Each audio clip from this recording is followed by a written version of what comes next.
You could be forgiven for not knowing who McLaren Cars is or why they're asking $287,000 for the car you see behind me. But to explain, let me give you some history. McLaren is arguably the world's most successful Formula One racing team. And McLaren is also the first company to bring out a supercar that costs more than $1 million, the legendary F1 from back in 1994. Now that car broke every record known to man. And then along came Bugatti Veyron 10 years later and broke all its records. But now McLaren's back in the supercar game. First with the MP412C, the precursor to this car, then with the P1 hypercar, one of the world's first hybrid supercars. And now they're back with this, the 650S.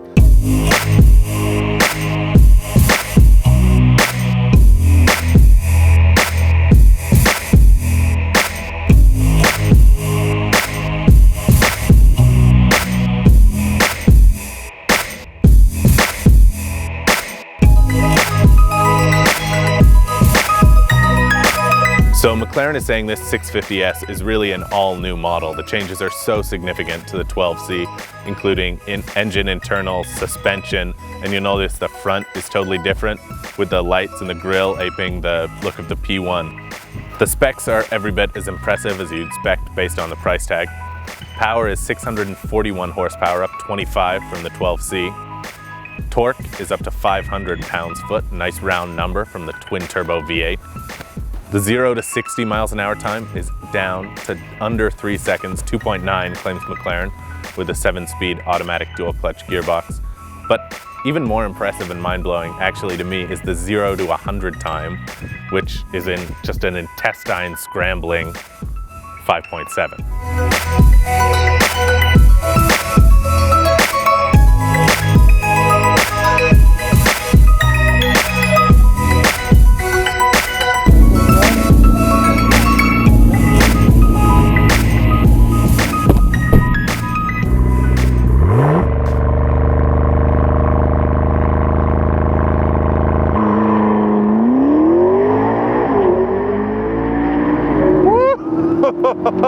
Oh yeah. All right. So here we are actually finally driving the McLaren 650S on racetrack now, here at the Monticello Motor Circuit just outside New York.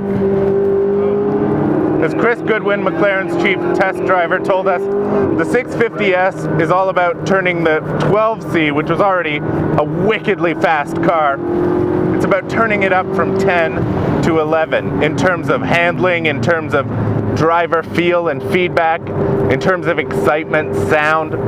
You know, so in the 650S, they actually feed fuel into the engine during a gear change, even when the cylinder is not going off. So there's extra fuel in the cylinder for when you get back on the engine. There's a big bang, a little pop for every gear change, just to sort of, for no reason other than making the car more exciting. The twin-turbo V8 is the same as the one you'll find in the MP412C with 10% new parts. And the result is that power is up 25 horsepower. Oh, and you can feel it, the way this thing rockets out of corner. Peak power, even for this turbocharged motor, comes in at over 7,000 RPM. And the torque curve, it's just so meaty, it's so broad that, yeah, you got a huge wallop of torque around 3,000, 4,000. But you actually do, it's a rare turbocharged engine, you do want to wind up all the way to over 7,000 RPM, which makes this a bit of a weapon, actually. The 12C was criticized for lacking some emotion, some ultimate feel, some ultimate hardcore driver's car edge. And let me just say right now that this car has remedied any possible complaint against the 12C. The 650S, frankly, is, I think, sort of everything that the 12C should have been right out of the gate. But you can forgive McLaren, really, because the 12C was their first foray into road cars in over a decade since the McLaren F1. And so, yeah, like a Formula One team, you know, they're constantly improving, constantly updating the car. And the result now is mind-blowingly good. and power. You know, it's more powerful than the brand new Lamborghini Huracan. It's all four wheels are hydraulically connected. And the result is a car that corners so flat. To me, it feels so much happier on the racetrack than a Lamborghini Huracan. I love how that big rear wing just pops up 90 degrees to act as sort of an air brake, just to help slow the car down and keep the rear end planted.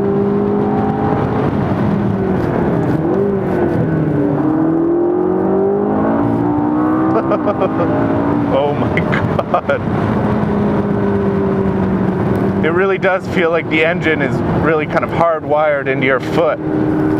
So any little change, you wiggle your toes and you'll feel it being pushed back into your seat like that by this mega engine.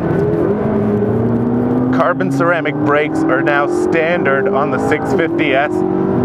Yeah, the pedal feel is wicked. It just gives you so much confidence. And we've been lapping these cars pretty hard for a long time, all day. And there's absolutely no brake fade whatsoever going around this track. And that's incredible. And ever since I was a little kid, you know, I'd seen the F1 growing up, and that was, you know, it was a dream car growing up. It was my absolute favorite thing in the universe when I was 10 and 13.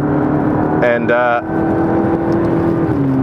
you know, I never really thought I'd be sat here behind the wheel of another McLaren. I didn't know if McLaren would ever make another road car. But to be here, actually driving a McLaren now, is really, really freaking cool, I've got to say.